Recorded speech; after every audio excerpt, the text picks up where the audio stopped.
Good morning. Welcome to the MEDIAZEST PLC full year results investor presentation. Throughout the recorded meeting, investors will be in listen-only mode. Questions are encouraged, can be submitted any time via the Q&A tabs just situated on the right-hand corner of your screen. Just simply click Q&A, type your question and press send. The company may not be in a position to answer every question received during the meeting itself.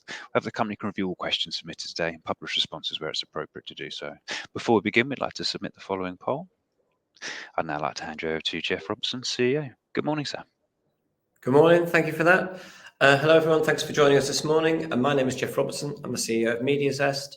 I'm going to talk today a little bit about the final results for the year ended 30th September 2024, a brief introduction to the company for those of you who may not know us, and also a little bit more colour around the results and talking through what we've just released a couple of weeks ago.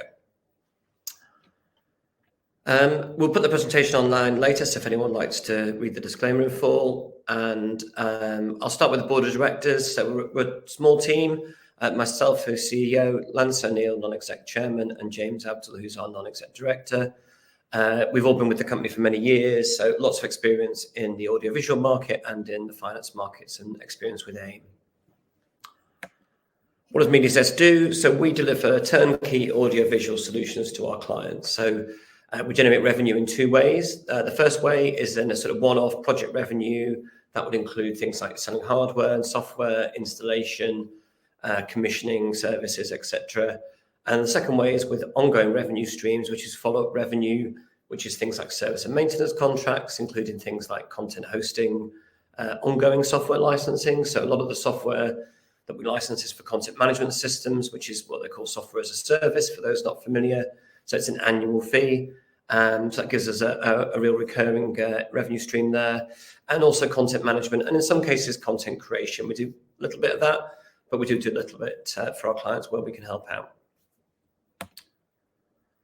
As an overview, we consider ourselves a creative audiovisual solutions provider, so we will find our clients options and solutions and advise them on what they should do in their store or in their workspace that will give them the best result they want for what they're trying to achieve.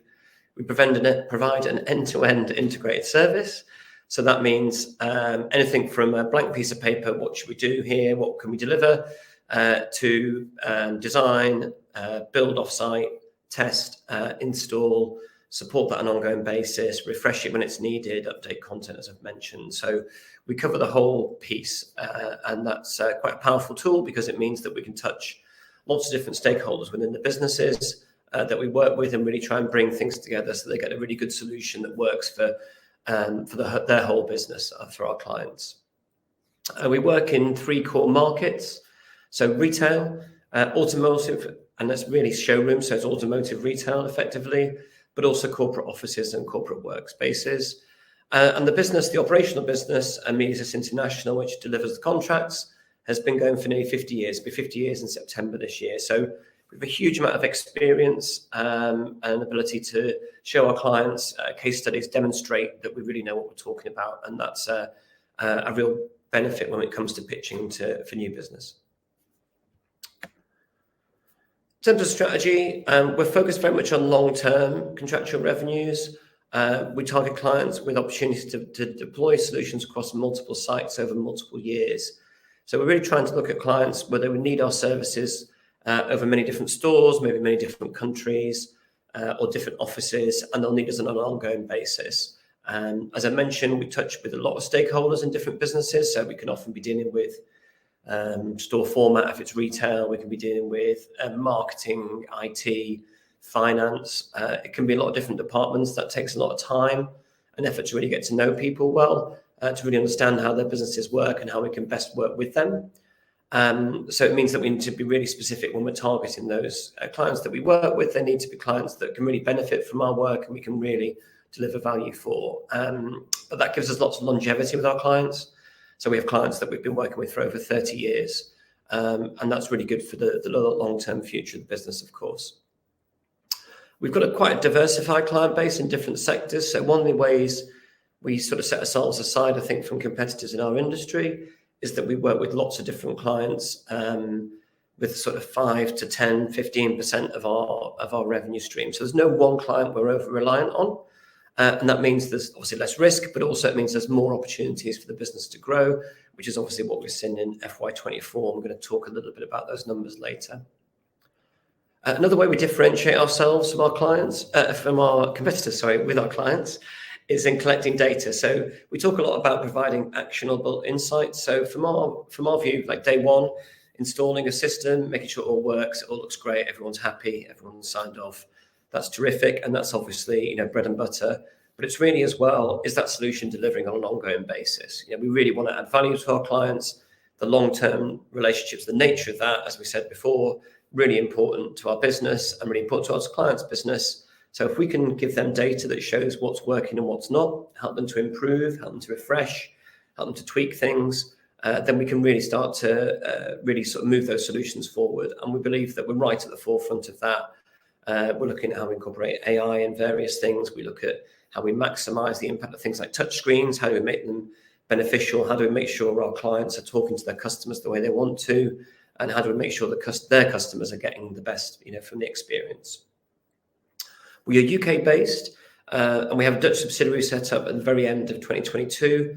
That's been going great guns first couple of years. We've been really pleased with the work to date there, and we deliver pan-European work from those two entities. But we also have global projects that we deliver with a partner network, tried and trusted around the globe. So everything from the Far East, Middle East, the Americas as well.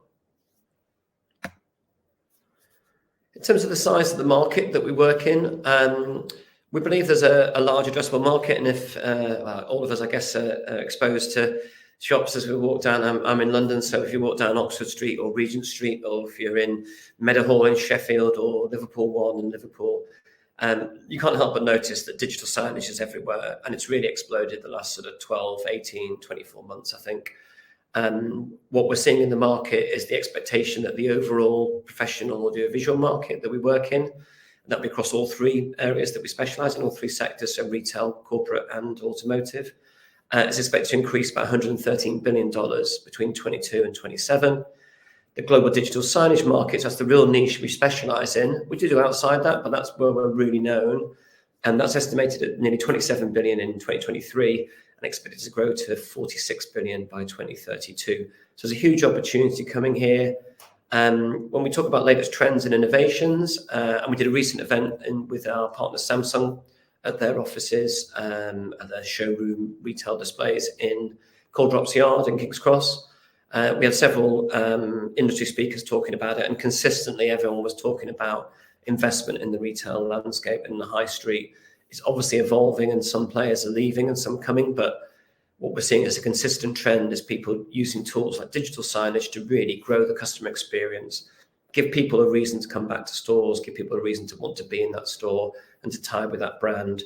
There's some great statistics around, but online is obviously a significant part of various journeys, but it's something like 80% of transactions are still concluded in store. In terms of our strategy, in terms of the wider market, there are lots of small competitors similar to us, but with maybe one client, but without access to the AIM market and sufficient funds to sort of grow and scale to meet the demand that's coming. So we think that presents a really good opportunity for us to use the listing to become a consolidator in the market and build a leading digital signage business with international reach. So I mentioned we've already started with our subsidiary in the Netherlands, and that's been great, but we see that as a journey that we're just starting on, and there's a huge scope for growth. There's no one really doing digital signage sort of globally, so that leaves an opportunity for us to try and build that model. We did look at an acquisition last year, so those of you who may know us a bit better. We did get pretty close to doing our first acquisition since 2025. We're pretty close. The deal wasn't quite right. The time wasn't quite right. We walked away from it. There was obviously a cost to that. I think as a board of directors, we believe very strongly about doing the right deal at the right time, at the right price, and not doing a deal for deal's sake. And we're pretty unapologetic about that. And the feedback we've had from our investors is very much that's appreciated and that they feel the same way. We will continue to look at the market for those sort of opportunities and take them when we can. So when they are the right time, and like I say, the right price, the right company, But we do think that is something that in the next couple of years will be really exciting for us and help us grow, not just organically with the new business that we're writing. So let's talk a little bit more about the year we've just finished and FY24. Obviously, a big increase in revenue, and that follows gross profit. So I think we're up 32% in gross revenue top line. First time back over 3 million since COVID. So that was really great to see after a very tough FY23. In terms of the retail highlights for us in terms of clients that we work with, so Pets at Home has been a long-standing client now for over 5 years. We deploy digital signage solutions for them in their stores. I think we're well over 100 stores now, and we continue to do lots more in the last year and post year end. That's an ongoing process with them. That's been great work, and great to see them getting industry recognition as well for their designs and evolution of their stores. We did a successful proof of concept project with First Rate Exchange Services late last year, late FY24. And that's for the supply of digital currency boards. That's the photo you can see there, into UK post offices. We've done 50 stores. There's potential to expand that further. That was a very successful test. Looked great. A real highlight for us for the year. Lululemon's been a client we've worked with for over 10 years now. We started with a UK flagship store in Regent Street, I think it was about 10 years ago. And we continue to do projects with them. Last year we did Covent Garden. They did a refresh and they moved their store to a bigger store. But we also did several European locations as well with LED video walls. So Oslo, Stockholm, Berlin. Post year end, we've also just done Regent Street. Again, they've moved to a bigger site for their showroom here, their sort of their flagship store on Regent Street. It's absolutely a superb store. If you're ever in the area, highly recommend going. It's beautifully done. It's a great interpretation of the brand, really brings it to life. And again, we've been supplying audiovisual solutions there, so we're really proud of that work. We started to work with Arc'teryx in January 24. We did a store for them in Covent Garden. Again, flagship store, large scale LED, really impressive, great engagement. Since then, we've managed to extend that. So we've been working with them across Europe as well, places like Munich, Berlin, Paris. Post year end, again, that's continuing. So we just did the Chamonix flagship store in January this year. I think it opened in February. And that's an absolutely stunning store. If you are in that area, I would absolutely recommend going in. Again, just a fantastic brand experience in a great location. And finally, in sort of project highlights, we won a new global client at the end of the financial year, so summer 2024, providing solutions to duty-free stores. That's been a really exciting project, and that's really all about ongoing service, maintenance, content. So that's really helping grow the recurring revenue streams. That's really important for us because the project and the one-off sales that we make are great, but it's very difficult to predict timing. So if any of you are familiar with working in retail, then you'll know that timing can move very easily. If leases don't get signed or building works go behind, typically we're going in after a refresh or a rebuild or someone's taken over a store. So timing can be really difficult to predict, and that's very difficult as a business then to forecast our revenues and profitability. So the more we can have these recurring revenue streams and understand where we're at, the more we can cover our costs before we even open the doors. The higher percentage of that, then obviously the better for visibility and as we build. And that's been a really exciting, that's a great timing with the fire alarm. Give it a second, just wait.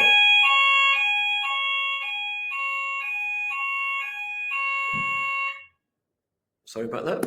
Okay, if you work in buildings, don't set presentations up when the fire alarm is going to go off.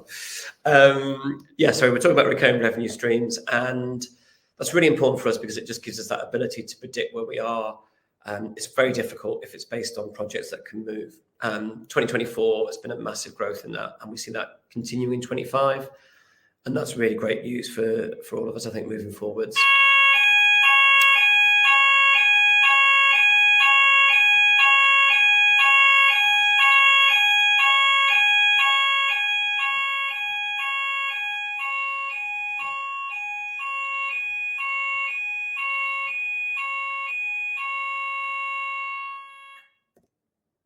Sorry about that. Hopefully that's not a real fire, in which case I'll be disappearing. We were talking about projects and partners and highlights for the year. So automotive, We've worked with Hyundai in the UK for over 10 years as well. We continue to deploy solutions to their dealer network. They're obviously super strong in electric vehicles. They've got some fantastic models that's come out, doing extremely well. We've been really proud to work with them over the last 10 years, and we're extending more projects for them, more dealers doing more to bring that electric vehicle proposition to life with digital signage technology. So that's been fantastic. We see more of that happening in the coming year. Kia, we started working with last year, I think end of FY23 in 3 European territories already now. The biggest of those is Netherlands. We've done a lot of work with them in the last 12 months. That's been fantastic. Yeah, really great client, really doing well again, really at the forefront of electric vehicle technology, doing fantastic work over in the Netherlands, and we're really proud to be part of that in their dealer network, delivering some really fantastic solutions, sort of all about modernising the showroom, all about bringing the customer experience to life. We still continue to work with Porsche, so we have a dealership in City Life in Milan, which has now been 5 years. Fantastic experiential showcase for Porsche, where they continue to work with us. And also UK dealer groups such as Lithia, Norton Way, where we deliver solutions for different stores or different showrooms for them. And finally, we continue our relationship with Rockar, who again we've worked with for over 10 years. We're very pleased to have worked with them for that time. They've got a fantastic Jaguar Land Rover dealership in Canary Wharf that we've provided and look after. On the corporate office side, whilst retail is our sort of strongest area, we still do sort of buildings and corporate offices. Sometimes that comes from retail clients who like what we do for them in the store, and they want us to take that and expand it and do it in their own offices and help them out there. Sometimes it's a completely standalone opportunity, and we have several of those. It's a really interesting market. Since COVID, I think the Teams room, the VC deployments, that's obviously come to the fore. It looks like people are getting back into offices in lots of different industries now. So I think, again, there's going to be another wave of that. So it's important that we're in that market. We do lots of things like video conferencing. You probably just see a similar sort of system behind me, and meeting room deployments, booking systems where Teams are accredited. That obviously helps with credibility in that area. Again, it's not our biggest part of the market we look after, but it's a really important part for us, and we can really, again, deliver value for our clients there. Excuse me. So highlights for the year, as we mentioned, big improvement in FY24, return to year-on-year growth, return to above 3 million turnover, positive EBITDA, and a small improvement in the cash position. The long-term recurring revenue contract growth is really important for us. So run rate was around about 700,000 at the beginning of the year and ended at about 900,000. As we add a store, it adds more on. As stores close or move or change, it comes off. So it's a very moving feast, but that's the sort of the run rate we talk about on an annualized basis. We expect to grow that in FY25. And that's super important in the predictability of our revenues and how we manage our business and our cost base. The European subsidiary in the Netherlands, that continues to deliver strong growth. I've been really pleased with the start of that. I think it either doubled or nearly doubled revenue in the last year as well. Again, lots of work through our friends at Kia, but also the likes of Arc'teryx and Lululemon in the territory. So really pleased with that, and we see a really bright future for that as we push forward. Post period end, the good news has continued really. So the outlook for 25, we think, is really positive. The forward order book looks really encouraging. The visibility into the new financial year looks great. There's obviously lots of uncertainty in the macro environment. It's a strange old world at the minute, but I think from what we can see in terms of the clients that we work with, and that's all we've really got strong visibility on, it looks like their plans for the year are really exciting for us and really continuing with where we left off in FY24. I mentioned the first rate proof of concept. That was, again, I think it's proved really successful. We've really enjoyed working on that project, and we believe that the solution's been really effective. So we hope to continue that engagement there. So there's lots of opportunity there. And we're targeting, again, continuing year-on-year growth and returning to profitability at pre-tax level in FY25. Obviously, great to get to EBITDA profit this year, but we really need to be a profit bottom line, and that's what we're targeting. So just a little bit about the numbers. In terms of sort of key metrics on the revenue side, up 32%, gross profit 26%, gross margins are consistent. EBITDA, as we said, back to profitability, so big positive swing from the prior year. Big improvement on the loss after tax. We obviously want to turn that to profit after tax, an improvement in the cash position as well. And again, looking to improve all those metrics in the coming year. And then finally, just a sort of little summary of us. We're an AIM-listed creative audiovisual solutions provider. We work with lots of top brands. No one else in our competitors is AIM-listed and has that opportunity to grow through acquisition as well as through organic growth through sales and new clients. We have multiple long-term blue-chip clients, as we talked about. A lot of them have been with us for many years, very deep relationships there, growing the recurring revenue run rate quite successfully in the last 12 months and looking to build on that in the next 12. In terms of the overall market, strong long-term demand for what we do in all of the core sectors in which we work. As I said, you have to walk into any shopping centre, any main shopping street, and you can't help but notice that on the retail side. I think all the buildings that we work in, there's so much more AV and video conferencing technology being deployed. In terms of new business wins, large contract win we had last year, and there are lots of other business wins coming through, and some that will, we think, grow into bigger contracts as well. So that's really encouraging that we're writing new business, but also our established clients continue to roll out digital signage, and they can be long-term projects and long-term programs, and that works really well for us. So it gives us long-term visibility and means that we can grow with them and really help, refine what we deploy for them. So it's really useful, real cutting edge, and really delivers for them. I touched on the buy and build acquisition strategy. Like I said, we looked at it hard last year. It wasn't quite the right time and the right deal, but we are very much mindful of that. We keep an open mind on that. I think that will be a very exciting opportunity for us in the coming years, utilising the AIM listing. And finally, we remain confident the ability to deliver year-on-year growth, and we'll be targeting returning to full profit after tax, not just profit after EBITDA in the coming year. So that ends our short presentation. Thank you very much for your time. Apologies for the fire alarm distractions. Hope it wasn't too noisy.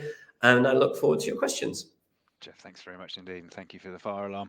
Ladies and gentlemen, do please continue to submit your questions just using the Q&A tab situated on the right-hand corner of the screen. But just while Jeff takes a few moments to review those questions submitted today, I'd like to remind you the recording of the presentation, along with a copy of the slides and the published Q&A, can be accessed via your investor dashboard. As you can see, we've had a number of questions throughout today's presentation. Thank you to all the investors for submitting those. If I may, Jeff, just ask you just to start at the top, read out the question where appropriate to do so, give your response, and I'll pick up from you at the end. Thank you. Thanks. Yeah, so just looking down the questions here. So how's the order book looking for this year and next year? How much cash is currently on the books, and is there a possibility of shareholder dilution? So in terms of the order book, I think we touched on that in the presentation. I think this was actually at the beginning. So hopefully I've covered a lot of that off. It's looking very strong going into the new year.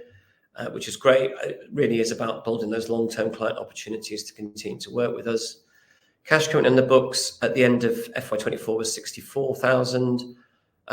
We release that number when we do interims and full year results. That's the only time we release that. So that's the latest number I can talk to you about. Is there a possibility of shareholder dilution? Well, that would only be if we issued more equity. We're not currently doing that at the moment. Next questions. Thank you for that. Next question. Would be able to forecast an ETA for positive cash generation, taking into account all interest to be paid and running costs of the business? So when can we look forward to loan repayments? It's good to see things going in the right direction. So yeah, I think we're obviously targeting getting back to full year profitability after tax in the coming year. That's a target at this stage. We're obviously fairly early in the year still. Second half of the year is obviously our strongest half if you follow the business. So yet to be determined, but that's absolutely what we're targeting, and cash generation there.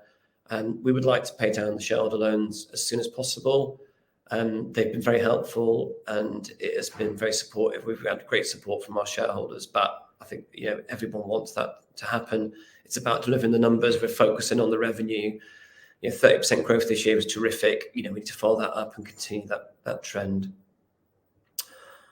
Next question, recurring revenue is growing well. What strategies in place to extend this further? What do you expect in the next couple of years? That's a great question. I think the recurring revenue is so important for us because it's so difficult, as I said, to predict when stores open. It's very, very, very common for them to get delayed or drop or pull forward. The timing is really difficult. So the recurring revenue is super important. The strategies to grow that is really the easiest way to do that is around new installations. So as people grow their networks with us and we do more stores with them, then we typically add a small amount when we do each store that grows that recurring revenue. So really it's about the volume of new work that we do. So our work to develop existing clients, continue the programs of rolling out with them and bring on new clients is really what's been driving that. So the sort of 30% top line revenue is a huge increase in business, and that follow-on effect from that is obviously more recurring revenues, and that will take some time to come through because if we only installed it in September 24, the full benefit will be felt pretty much across 25. So we'll see as the tail goes, that will really help us improve. In the coming years, what we'd really like to get to is the point where our recurring revenues are greater than our cost base.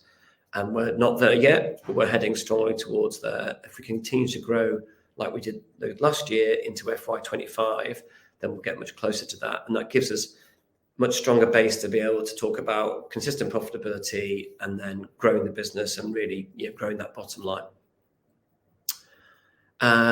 Next question. Can the 30% growth plus growth in 2024 be sustained? Are drivers in place for the coming year? So yeah, absolutely. So I think 23, there were some unusual things happened. One of our clients had some big changes and put a big project on hold. That's unusual. It happens. We understand that, but it's very difficult to account for that in the short term. You have to wait for it to kick on, and that's happened. We've brought on a load of new clients who've got long-term ambitions to grow their digital signage, who really see the benefits of what we do for their business and for as an ongoing plan. And we've really targeted that over the last 2, 3, 4 years. And really last year, we started to see that strategy really come to fruition, and that's continuing. So we're starting to see some of the clients that we brought on that did a little bit with us maybe in 23 and a little bit more maybe in 24 start to think about really how they grow that in 25. So it is a long burn. It's not a quick turnaround journey that, but that's how we see the 30% plus growth being able to sustain. We have around about 25 people. We have been in the past in 2008, I think, we were sort of over 40 people. So we can grow the engineering base to meet that demand, which is the important thing. So from our point of view, the fact we're 50 years into this and 20 odd years into this as digital signage experts means that we've got the ability to really scale that out. And again, not many people have that because there are lots of pitfalls when you get to that stage, and that's what experience has taught us. So I think we're really well set for that. It's really about pushing on and really trying to grow these clients and keep that momentum going on the revenue side. And I think everything else follows from that. Next question. What are your thoughts on the share price, and do you believe it presents the true value of the business or is undervaluing the company? Yeah, I mean, as every CEO probably thinks his share price is undervalued. You'd probably be astonished if I said I didn't think that as well. I think the difficulty is sometimes, particularly with where we've been the last couple of years, is it takes time for the share price to reflect where we are now. We're obviously just put out FY24 results, which is September, and we're now growing into this year. So there's obviously a delay between results improving and then people being able to talk about it and see that, and it being audited and all put through the proper channels and everything like that. So I think there is potentially a lot more to come. We think we're well set. We think we're the only company that does what we do, that's on AIM, that's got the opportunity to grow with the acquisition side, but also we've very deliberately been targeting doing lots of different clients with the ability to grow to big clients for us. So that diversified client base, again, we think is sort of a really great strategy that will really see us coming good in the future. FY23 was very disappointing, but we're really focused on 25, 26 and beyond. FY24 was a good stepping stone to that. I think there's a lot more to come yet. I think that was the last question. Fantastic. Indeed it was. Look, you've covered off all those questions. Of course, any further questions that do come through, Jeff have the ability to review those, and we publish responses where appropriate to do so on the Investor Meet Company platform. Just before redirecting investors to give you their feedback, which is particularly important to you and the team, Jeff, if I could just ask you for a few closing comments, please. I just thanks for everyone's time today. Appreciate the questions there as well. We think it's been a really exciting FY24, but we think there's a lot more to come from the company. We really look forward to delivering more in 25 and beyond. We think it's an exciting time to be doing what we do. We think we're one of the best in the business at it, certainly in Europe, and that puts us in a really good place. So yeah, looking forward to growing the company further and to hopefully being able to update with more good news in the future. Fantastic, Jeff. Thanks indeed for updating investors today. Could I please ask investors not to close this session? You'll now be automatically redirected to provide your feedback, and all the team can better understand your views and expectations. This will only take a few moments to complete, and is greatly valued by the company. On behalf of the management team of MEDIAZEST PLC, we'd like to thank you for attending today's presentation. That completes today's session, and good morning to you all.